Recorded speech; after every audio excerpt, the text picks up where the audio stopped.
Hello, I'm Life Support's modern woman Sigourney, and welcome tonight to a very special moment in the history of Life Support. Over the years, not a lot has changed here at Life Support. Every Monday night, for 10 weeks a year, Australia relies on seeing the same friendly, familiar faces, delivering equally friendly advice. But tonight, one of those faces will have changed forever.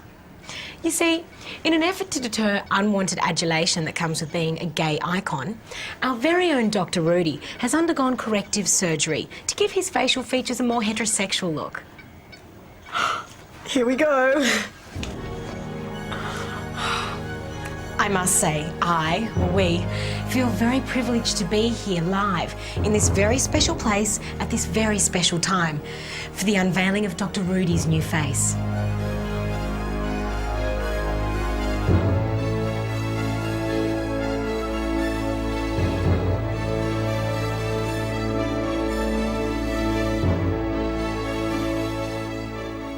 And for Dr. Rudy, so much hinges on this new face. Will it be photogenic? Will it generate the right sort of fan mail? And will it still be recognised at the flower drum? This is the final bandage now. Mira. Oh my God. Yeah, right. Yeah, I'll get used to it. But will they?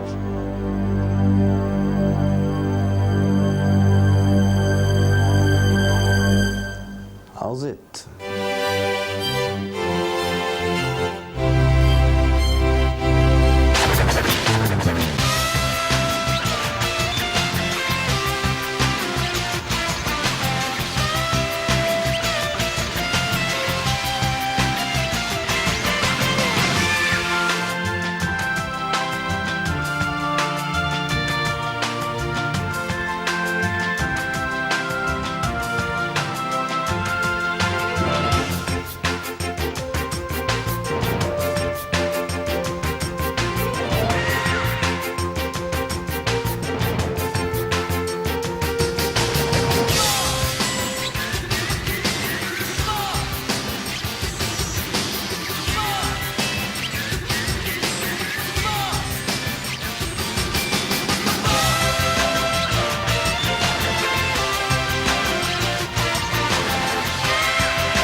And welcome to this very special episode of Life Support. That's right, it's special ass. Yes, it is, and it's wonderful to be in your company tonight. How's it? I'm Dr. Rudy, and as you can probably tell just by looking at me, I like women. I'm Penny, and as you can probably tell just by looking at me, I've got all the info you want to know. I'm Todd, and I don't know what you can tell just by looking at me, but I'll give you a clue. I'm the man that's handy here on Life Support. And tonight, I'll teach you a surefire way to eliminate car thieves. In my popular More Money segment, I'll be advising you on all the best ways to invest in art. I'll be showing young mums how to get back to work without dumping the kids in daycare. And I'll be instructing all you modern women on how to achieve the right phonetics to fake an orgasm. Oh, you're kidding, aren't you, Sigourney? Oh, Todd, would I lie to you? Well, I don't know now. Well, we've got stacks to get through tonight, so let's get stuck in.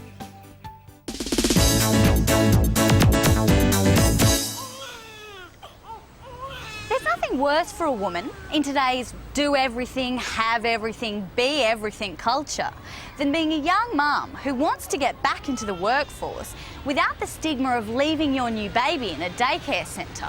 So, if you want to get back to work and keep caring for your kid, why don't you think about a career in advertising?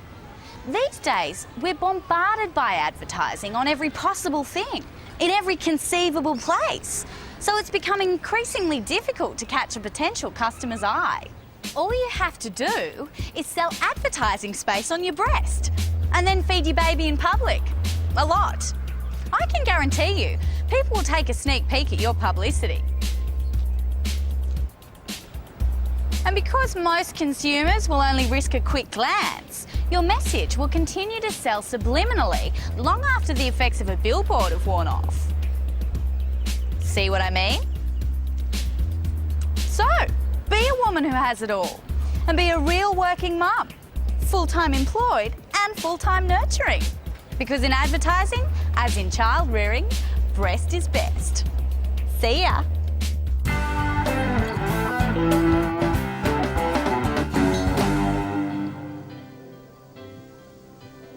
Oh, g'day. I love taking my main lady friend out to a top-tier restaurant. The atmosphere, the service, good food. Yeah, good food, but not always a lot of it. Why do these really expensive restaurants give you such enormous plates with such little food on it? Check out this main. Any bloke with half an appetite would polish that off in 2 seconds. Everything all right, little lady? You don't think they've been a bit stingy with the servings? Oh, no, everything's great. I mean, look at the size of these plates. The food must be really special.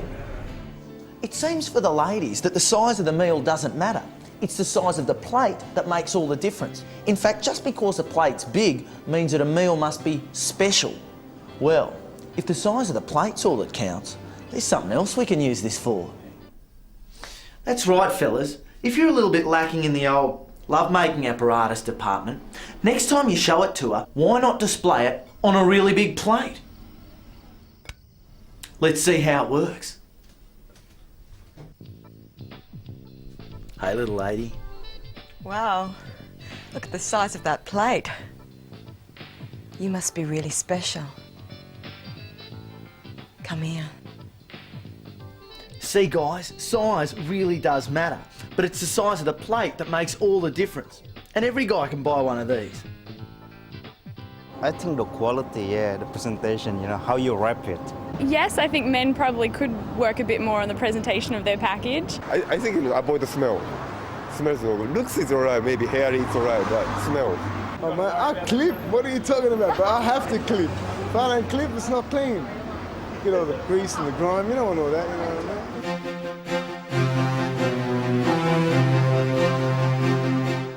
How's it? Dr. Rudy here with more monetary management mantras for all you average Australians. And tonight I want to talk to you about investments.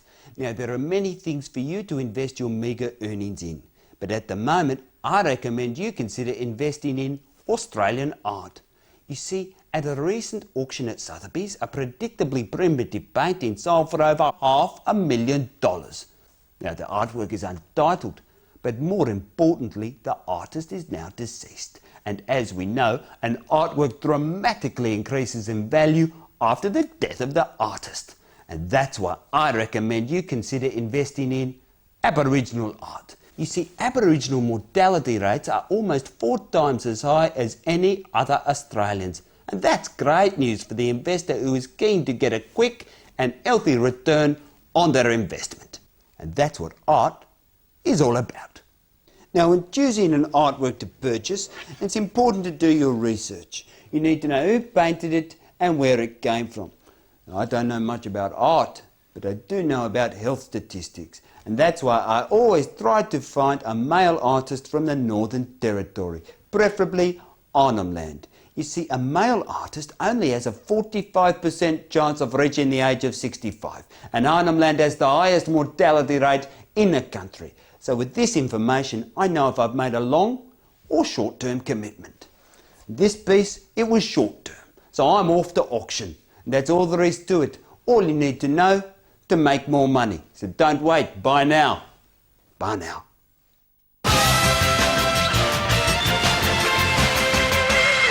Some very sound advice there, Penny.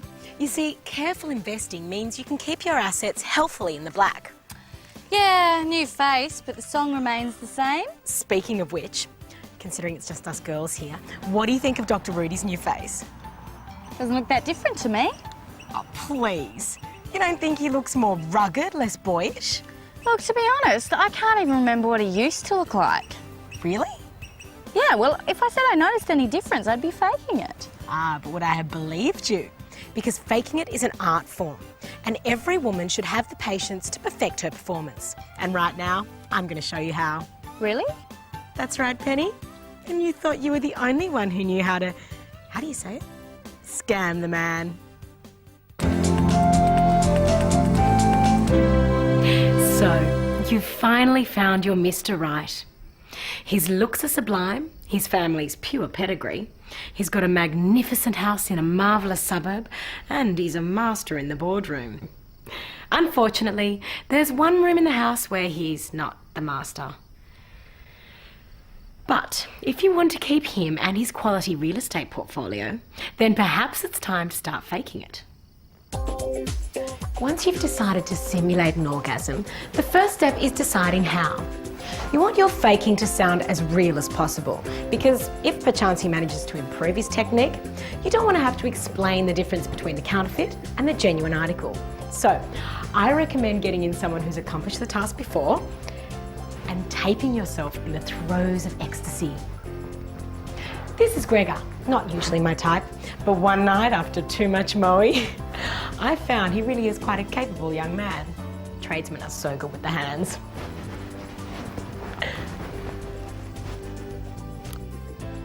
You remember Gregor? Oh, that's it. Nice job, Gregor. Don't be a stranger. Now, like learning any foreign language, all you have to do is listen to the tape and then read along with it. Oh, Gregor! Oh.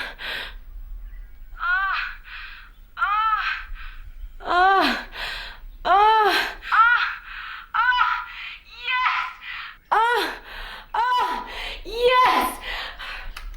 Now, just practice this multiple times and you'll achieve the right fulfilling fornication phonetics. Once you're completely satisfied with your rehearsals, you're ready for an opening night performance that will turn Mr. Right into Mr. Right Away without bruising his fragile ego. Oh, yeah. I'd rather just keep that happen, and if it wasn't going to happen, I'd rather say it's not going to happen. I don't think she's ever faked it. I think it's always been real. I think all my girlfriends have faked an orgasm. I did, and it involved a very long session and spitting on somebody's back. I just couldn't be bothered anymore, you know? What do? You know, it was just too long. It was not going anywhere, so it's just a matter of flipping over and making the noise and then spitting on her back. What can I say?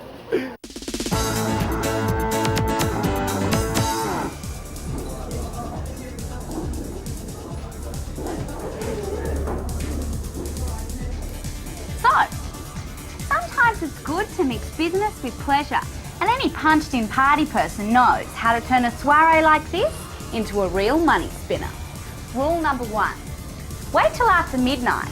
Everyone here has had plenty to drink and smoke. The party food ran out hours ago, so there's about to be a serious case of the munchies. Hey guys, how about I order some pizzas?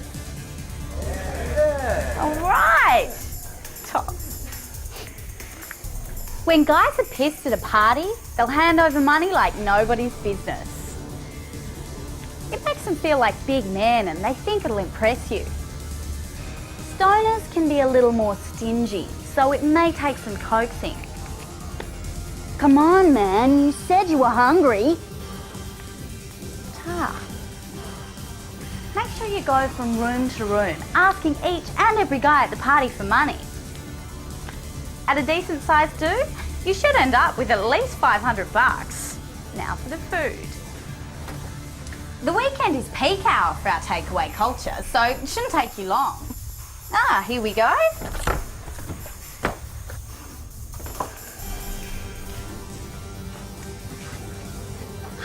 Too late, man, they ate them all.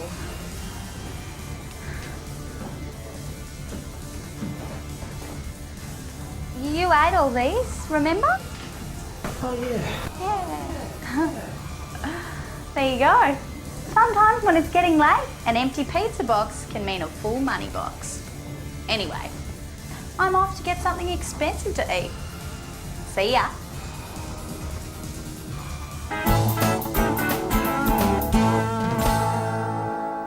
Yeah, g'day.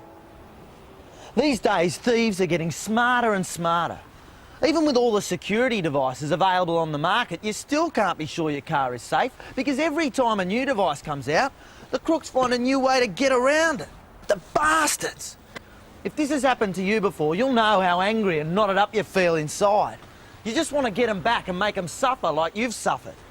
Well, today, I'm going to show you a nifty little trick you can use to make sure the next joyrider who takes your car will feel no joy ever again.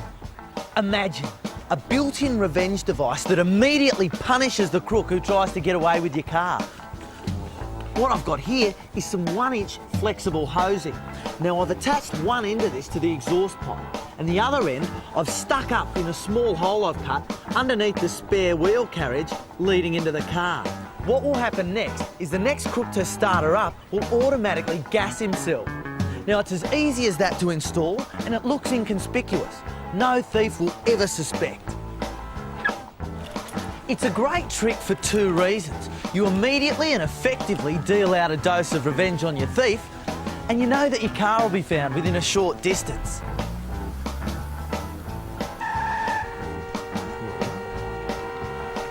How about that?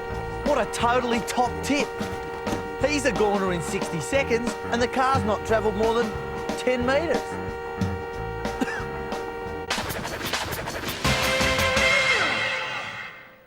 My word, Penny, that seems like the final solution for when it comes to stalling car thieves. Yeah, looks fairly effective. I Todd realised he just killed that young man. Yeah, well, car theft's a risk.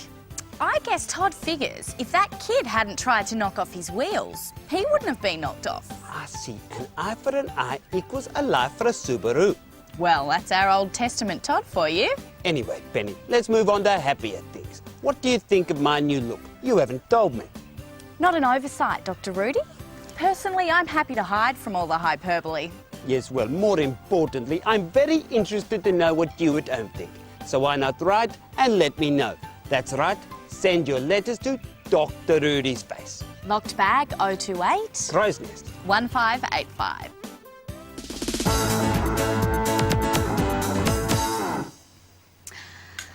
Okay, look at this. This is my mate Maddie. She's 16 years old and she's just found out she's pregnant. The dude responsible's already backpacked off, and she knows that when her folks find out, her life won't be worth living. Now don't you worry, Maddie, because there is a way to let your parents know you're knocked up that's guaranteed to leave them supportive and compassionate. All you have to do is spike your own drink with a date rape drug, like GHB or a Hypnol, something that shows up easily in the bloodstream. Then you just tell your parents you've been the victim of a drink spiking at a party. You don't know what happened, you blacked out. All you do know is you've got a bun in the oven. So, whether you decide on a delivery or a debun, you know your parents are going to be there with lots of love, loyalty and loot. Just make sure you down the drink in the safety of your own bedroom, preferably at night. You'll pretty much just have a good night's sleep. And in the morning, a simple blood test will prove that someone has tampered with your non-alcoholic drink. Normally you wouldn't have to go to this much trouble, but people these days, they're so untrusting. They want proof. And let's face it, if a girl goes to a GP, it's easier to get Rohypnol than the morning after pill. So there you have it. If you get knocked up, just knock yourself out and avoid being punted by parental pregnancy panic. See ya.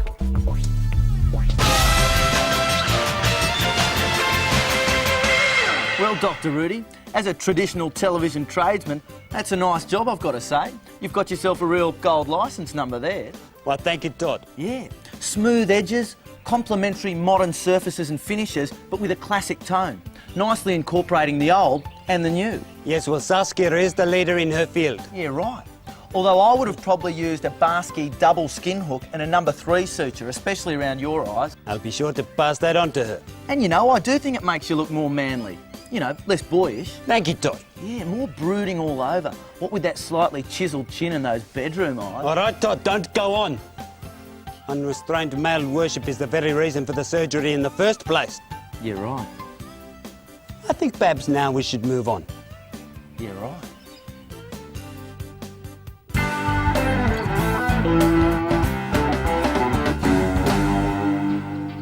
Oh, yeah, g'day. It's a known fact of life that women like to acquire shoes. It baffles me how a woman needs to have so many pairs of shoes when she's only got 2 feet. Exactly the same as us guys. Yeah, they're nice too. Well, what happens when her appetite for shoes exceeds your ability to purchase them? What happens when she wants 1 million shoes? Well, today I'm going to show you a top tip that'll solve all your shoe budget problems. Now, it seems to me that just the visual pleasure of many shoes to choose from is the #1 factor. Now, look what happens when I strategically place this mirror here. The magic of mirrors is that 1 mirror will double your image, but 2 mirrors creates the effect of infinity. And there you have it. Shoes as far as the eye can see for the price of 2 mirrors.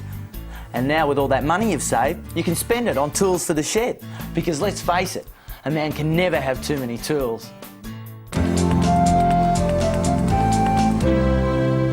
Ladies, for the modern woman, one of the only good things about getting a little bit older is that buying gifts gets much simpler, as long as you know a few of the basic principles. Everyone knows it's a thought that counts, which is a polite way of saying the person that receives the gift has to be gracious about accepting it, even if they don't really want it. Now, one of the best gifts to give is a book, but good books can be so expensive, unless you know where to shop. As you can see, libraries have stacks of books. Go to the literature section. Most of these are in mint condition because, well, nobody really wants to read them. And that makes them the ideal gift. And the best thing is, they're free. The new John Irving, 750 pages and turgid. Ideal. Don't be silly, it's not stealing, it's borrowing. And that's what libraries are there for. Don't forget to keep the library barcode that you peeled off in a safe place. You'll need it again. And here's a little something for your birthday. Ooh, doesn't feel little.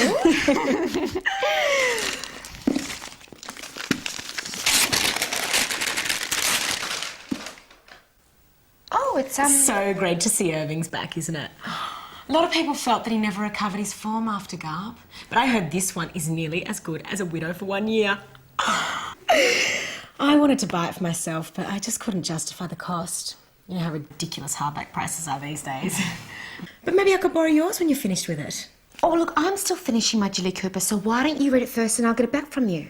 Oh, if you're sure. I'm sure.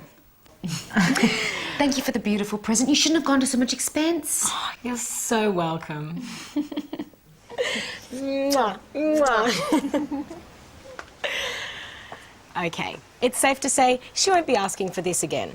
So, it's back to the library for Mr. Irving. That's one expensive birthday gift for the price of the wrapping paper. And I can look forward to a reciprocal gift. Very expensive.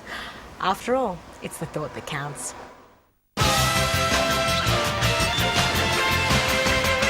Chances are you're not going to believe this, but here we are at the end of another show. As good a reason as any to make a fondue. Way retro. Yes, it's a classic Swiss fondue made with white wine and melted cheese. My word, Sigourney, that's quite an artery-hardening treat. Yep, and it looks all right. Yeah, and cheese is choice. Now make sure you join us next week for a very special episode of Life Support when we face our greatest challenge. That's right, it's an emotional roller coaster that you wouldn't want to miss. So tune in to see if we achieve our greatest feat. That's next Monday night at the very special time of 9 o'clock. And in the meantime, all you Aussie battlers, try and have a little more faith in yourself. And continue to keep on scamming the man. Good night, Australia. So who wants to go first?